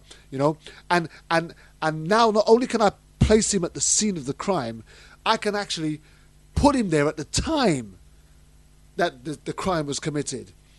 And this guy has no alibi because, no one else can testify to him being anywhere else. So when you watch these crime shows on TV and they do these big build-ups, and it's summing up at the end of the trial, and they're really trying to round up on the jury to get them to see their, this beyond reasonable doubt is built through this wealth of evidence that proves overwhelmingly that if not beyond reasonable doubt, you got a huge weight pointing towards the guilt of that individual. But all of these people that we're seeing exonerated, and all of these cases that we're talking about, and the ones that Latara are talking about, and Mark Clements, and some of the cases, the Jimmy Dennises of this world that we're all talking about, these guys have all had an overwhelming amount of evidence that suggests that they were nowhere near the scene of the crime. So how do we start turning around a big wheel of justice if the very fundamental thing that we're meant to be operating in isn't right? How do we change that?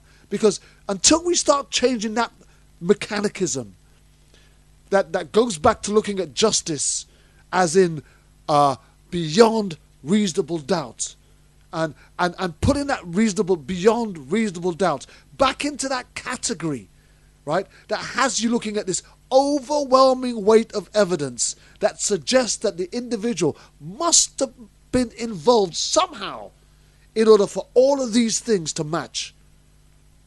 We're never going to get back onto that track where innocent people are found innocent and guilty people will go to jail. So how do we get to that place? And I don't care who wants to answer that.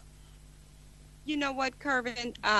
That's an excellent question. And I can say this, that it takes people to just do the right thing to do, no matter what's going to come up against you in reference to it, because that's a lot of the problems. They don't want to break that blue code of silence. They don't want to, they know, a lot of people know. I mean, I have officers, even like in the Keith Carnes case, they've come forward and said some things, but it's like, they don't want to risk their jobs. They don't want to risk everything that's going to come along with them crossing that line of silence. But I have even experienced that myself because, my nephew was murdered here back in September of last year, but he's been dead now a year.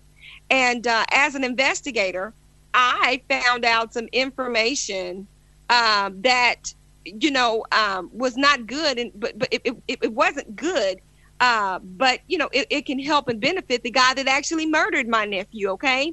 But I have an obligation to speak the truth. I have an obligation to make the courts aware of what I found in my investigation, because what I found is going to cause the gentleman who was just found guilty and given a life sentence for murdering my nephew, it's going to get him a new appeal. Now I had to speak up about what was right. Was my family upset? Oh, yeah. Were some of the other people like, how could you do that? He murdered your nephew. But that was the right thing for me to do. And I'm not talking about from a Christian aspect. I'm saying being someone that works in this field, as an investigator, if I found something in my investigations that showed this young man's constitutional rights were violated, I have an obligation to speak up, no matter if that was my nephew he murdered or not. So it's going to take people. You're just going to, we just have to pray that God put people in place that's going to take a real stand and do what's right and remove those that aren't. Because as long as we have people in there that are not going to walk in integrity, that are not going to do right, these things are going to continue to happen, unfortunately. And you use the right word there, because the word that's missing from all of this is integrity. Prosecutorial misconduct is all about a lack of integrity. Bad defense attorneys is all about a lack of integrity. Corrupt officers who are creating prejudicial evidence to try and convict somebody that they know is innocent. That they all lack integrity. So how do we put the integrity back into law enforcement, Jerry? My opinion is that we have the laws in place, and we have, for those that lack integrity, the system is not holding them accountable. So there needs to be accountability with that, and that comes through transparency. It comes through the citizens not allowing it. It comes through people within the positions, the judges, other officers, administration, holding people accountable to the oaths that they've sworn, and if they're not going to abide by that and live by it, then they need to go away. Yeah, because we're tired. Are we not tired of this? Are we not tired of this miscarriage of justice? Are we not tired of this misappropriateness of authorities and positions? Are we not tired of innocent people being convicted of crimes that they didn't commit? Are we not tired of officers getting away with killing unarmed individuals who are not in the pursuit of criminal activity? Are we not tired of these things, Latara? Oh yeah, we're most definitely tired of it. And that's what happens a lot of times. People get tired of it and then they just give up. They walk away. They don't stay with the fight. You understand what I'm saying? And you can't do that. You have to stay with the fight. You have to, you can't give up. You can't get frustrated. You can't just walk away. You have to fight. And that's what happens a lot, because it takes so much when you're working these cases, trying to set these people free that are innocent, wrongly convicted. It's very frustrating. I have to fight off all kinds of spirits of depression and oppression and everything because, when you're fighting these cases and you come up with the type of evidence that I've come up in cases and, we have found violations that the police officers, did. And when we go to try to,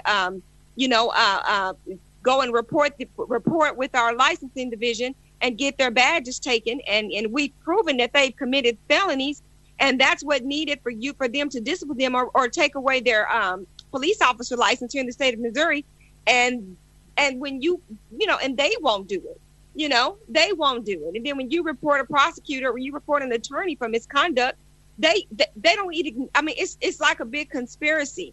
But I tell everybody, you keep fighting, you keep pushing forward, and you add prayer to that, and you're going to be successful. At some point, something is going to give.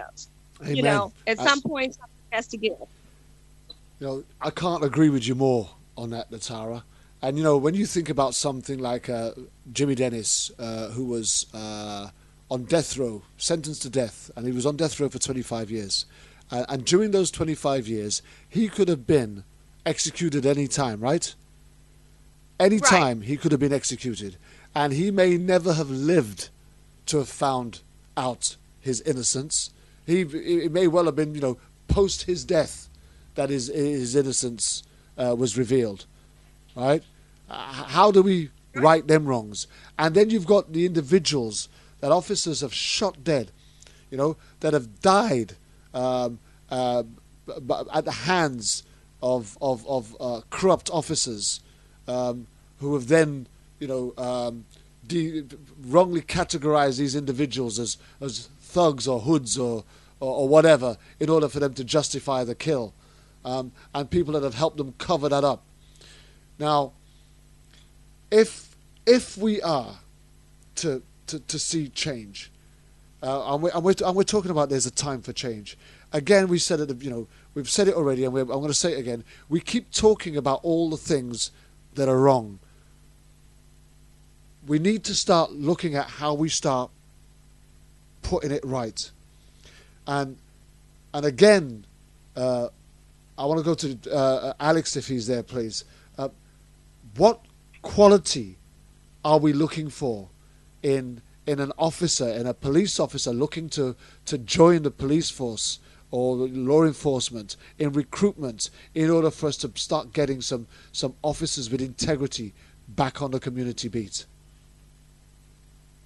Well, what I think we're looking for is for people who really truly want to protect and serve, but just not the elite.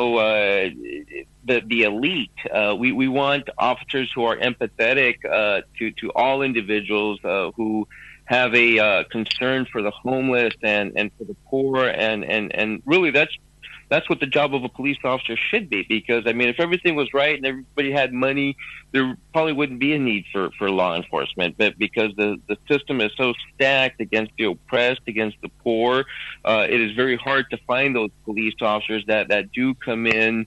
They probably come on initially, I know that I did, with the right intentions, but dealing with PTSD on the job as that became something that happened to me. I was afflicted by a very serious personal incident while trying to stop a robbery, and then becoming immersed into a culture. A culture, like I said, was depicted by Denzel Washington. You know, one of his famous lines was, "King Kong ain't got shit on me."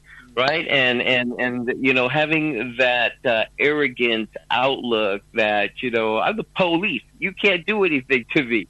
And really, you know, this is part of Hollywood's, I guess, problem, too, that they've glamorized a lot of this. And so you have people thinking, well, do I want to be a cop? And they kind of put that career, that role there in this, you know, mode of, oh, he's going to be fighting against good and evil, and there's always that intrigue. Reality is he who does chase monsters might become a monster, and we saw that happening in Rampart, but not just Rampart of the LAPD, but this was systemic wide within the department.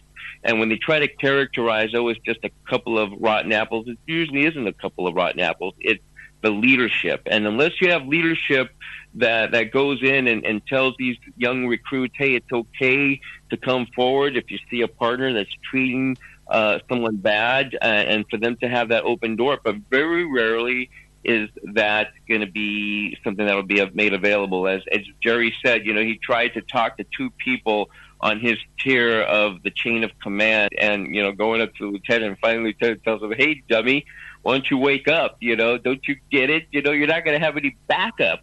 So, you know, I mean, it really does boil to the mindset of the leadership. You know, if you have, and not just because if you put a black person there, oh yeah, the black chief is now going to, you know, placate everybody. No, but this black chief has these, you know, tendencies. Oh yeah, these guys are assholes, and we got to lock them up like that crazy guy Clark in Milwaukee, right? I mean, really angry, and, you know, lock him up and beat him, and, you know, if we got to shoot him, kill him all.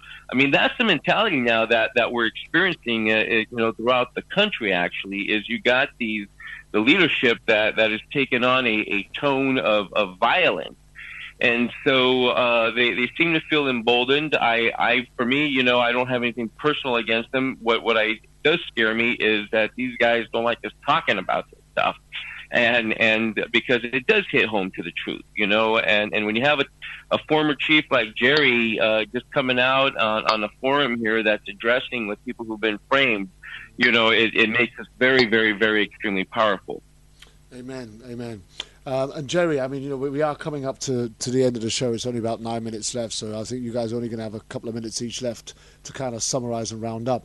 But I'm so glad that we entered into the conversation that we did at the beginning of the show, because to lay it down, I wanted to take it away from the race aspect, because for me, it's so easy for us to keep saying, oh, well, I'm black and I'm victimized. Yeah, I'm black and I'm victimized, and I know I am. But in all of the cases that I've seen, there's been such a widespread misuse of power and abuse by those who have it right across the board, that it's not just black people that suffer, but it's the poor, the impoverished, those that don't have access to initial resources.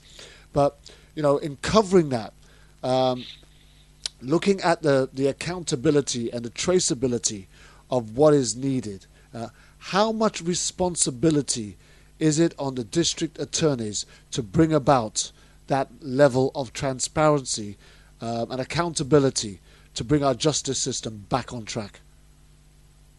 Well, there's a huge amount. I was blessed. I had a prosecutor that was honest, and he demanded from our investigations that we not only handle the guilt, but also any defenses to it. And we followed the facts. We didn't come to the theory that this person was guilty. We followed the facts where they took us, and that's where we went. Appeared on every major crime scene we were at, because he wanted to know it. The point is we have the prosecutor that's supposed to hold the police accountable. We have the judges that are supposed to hold the prosecutors accountable. We have defense attorneys that are supposed to hold both of them accountable.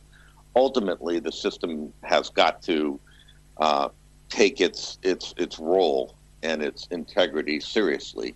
And until it does, we're going to continue to have this, because in every major wrongfully convicted case, that doesn't involve solely DNA, you have prosecutorial or police misconduct, and that we just need to start holding those people accountable that are involved in that.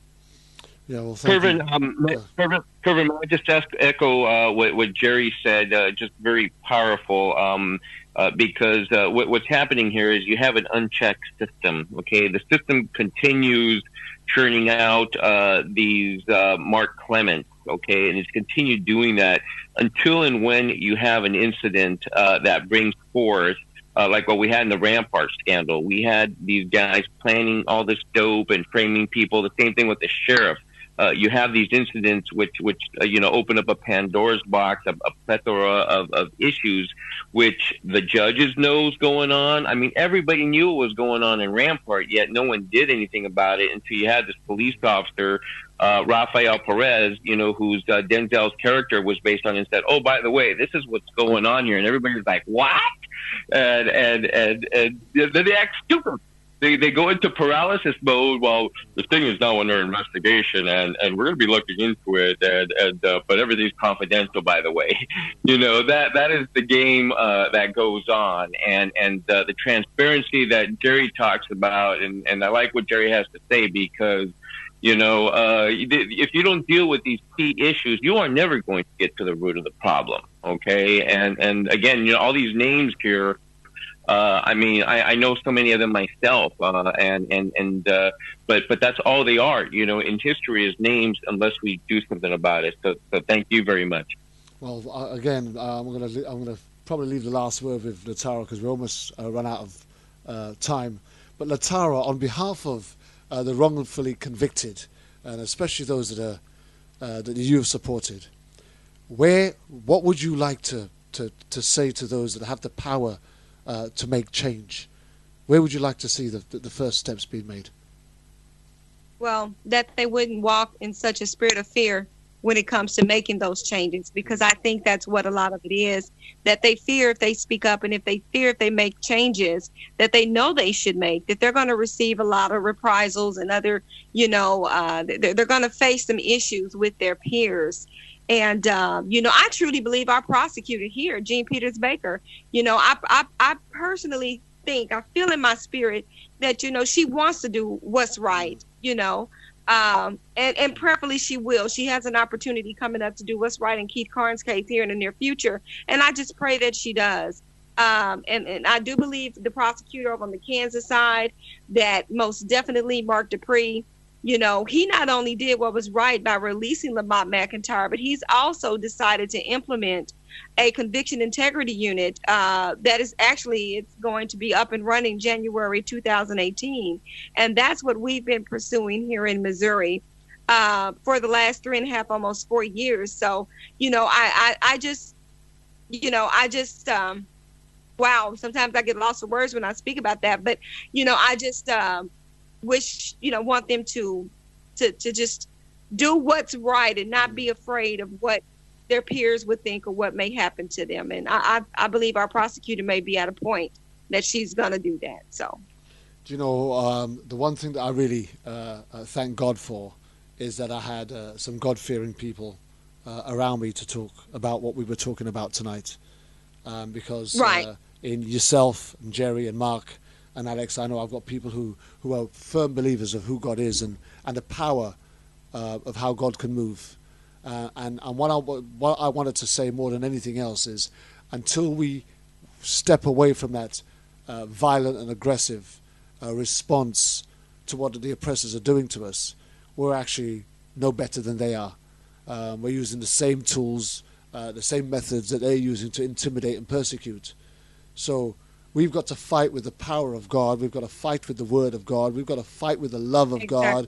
We've got to fight with the spirit of God. We've got to fight with prayer. We've got to get down on our knees and on our faces and pray to the Almighty God to put us in positions that we can influence and make a change, to give us an audience that we can represent and present our cases to put us around other God-fearing people that we can join as prayer warriors and pray into these situations and these circumstances. We have all, as believers, we've all been witness to the miracles of the Almighty God.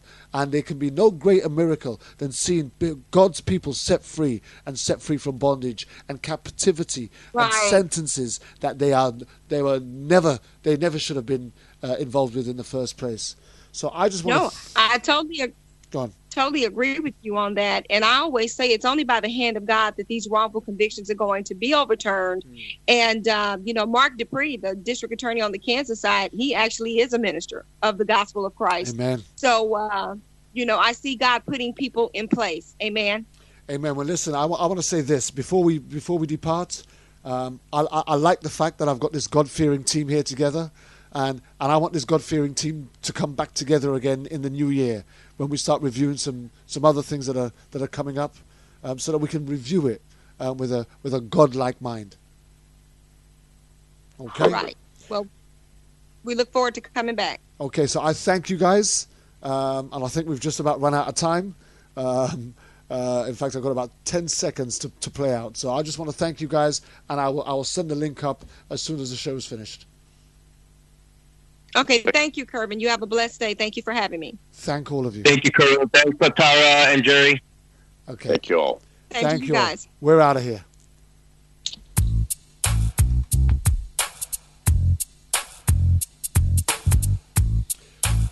I just want to thank each and every one of you for joining me. I want to thank Jerry Summers, Latara Smith,